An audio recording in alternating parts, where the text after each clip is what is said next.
Thank you, Tabiso. Ladies and gentlemen, boys of Hilton, I feel certain that I am the first chairman of the Hilton College Board to ever have appeared on a speech day platform whilst wearing a mask. I am, however, conscious that some of you may regard it as a blessing that at least part of my face had to be covered. Welcome to Hilton College.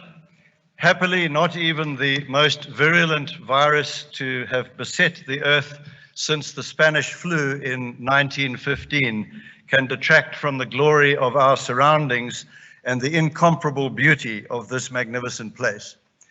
Uniquely at today's speech day, we are in the presence only of the matric boys and their parents, but the rest of the school and many of the parents, as well as all of our staff members, are with us virtually by way of electronic link. And so I extend a very warm welcome to all of you in remote locations as well. And may I say how much Hilton misses seeing you in person.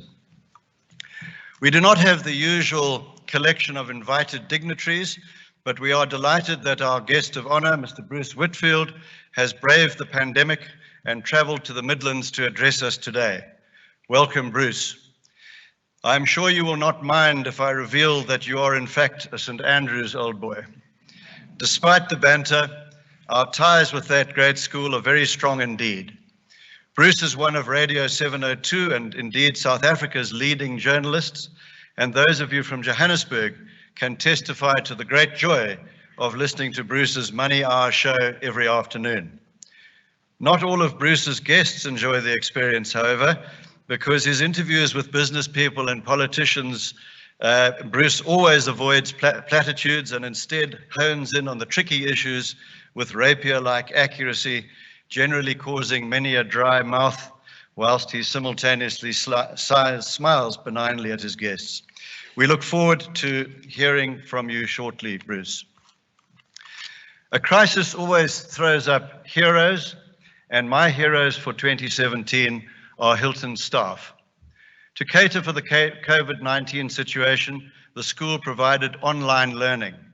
The magnitude of the task cannot be emphasized.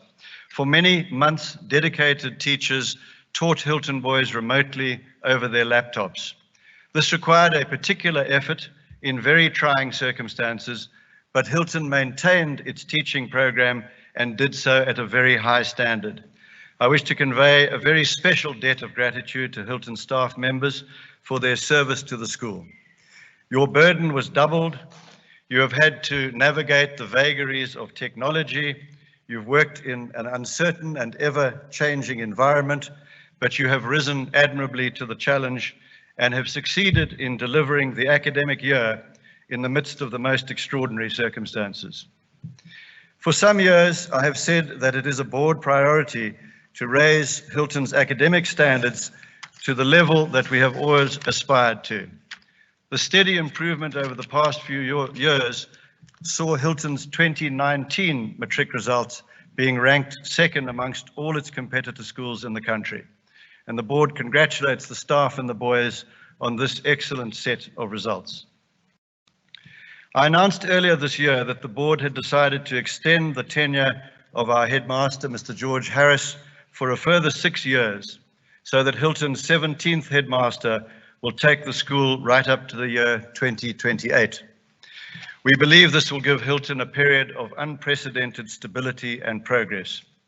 As chair, I continue to enjoy my interactions with the headmaster and to admire his clarity of thought, his practical approach, and his progressive thinking. Hilton is indeed fortunate to be led by a man with such exceptional qualities. George will forgive me for letting it slip that in October this year, he actually celebrated his 50th birthday, and so let us wish the headmaster a happy half-century.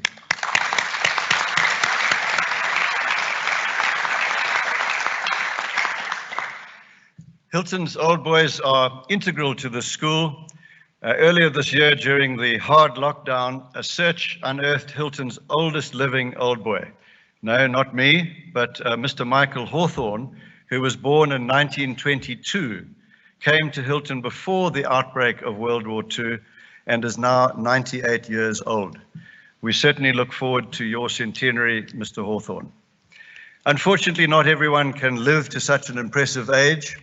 The Hilton community was deeply saddened at the recent passing of Mr. Chris Sanders, a former board member and generous benefactor of Hilton.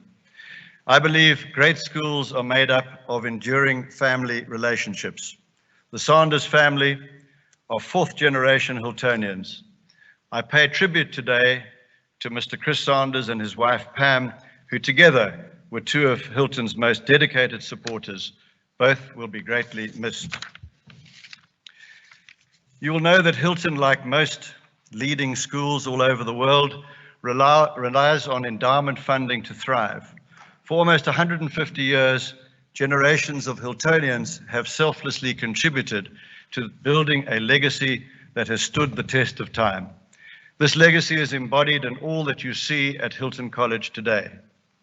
Since its inception, the Hilton College Endowment Foundation has acted as a general purpose fund, but today we announce an evolution to this approach as we launch 4 new separate funds: the Lift Up Your Hearts Fund, the Pinnacles Fund, the Umgeni Fund, and the Vula Fund, about which you will hear more in due course. As we introduce this initiative, we are reminded that the privilege of a Hilton education has been made possible only by the contributions of many people over the past 1.5 centuries. Later this morning, we will honor the recipients of the splendid prizes which are laid out before you, and we will wish all matric boys a successful career when they leave Hilton.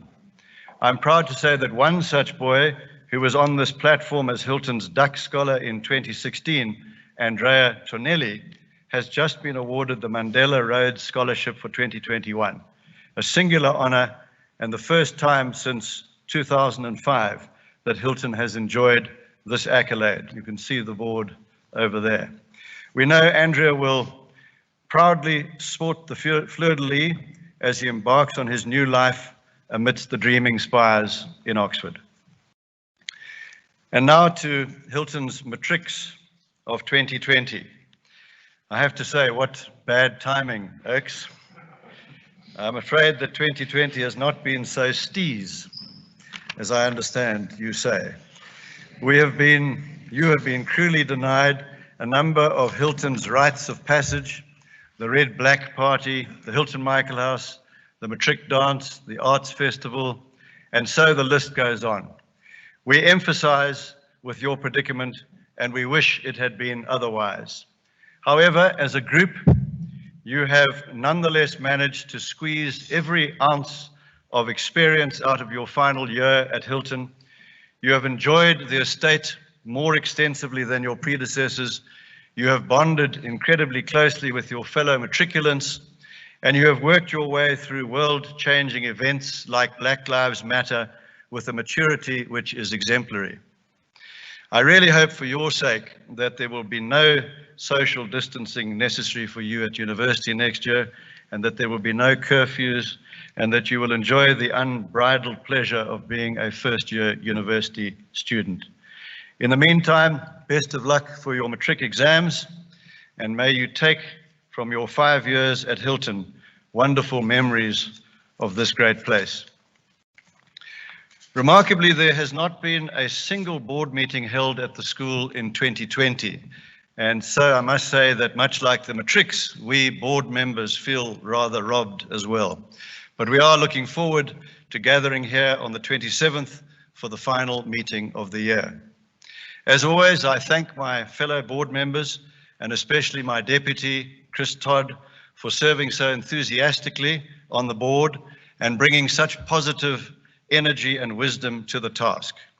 For me personally, it has been an honor once again to chair the board of the school, which I admire so much.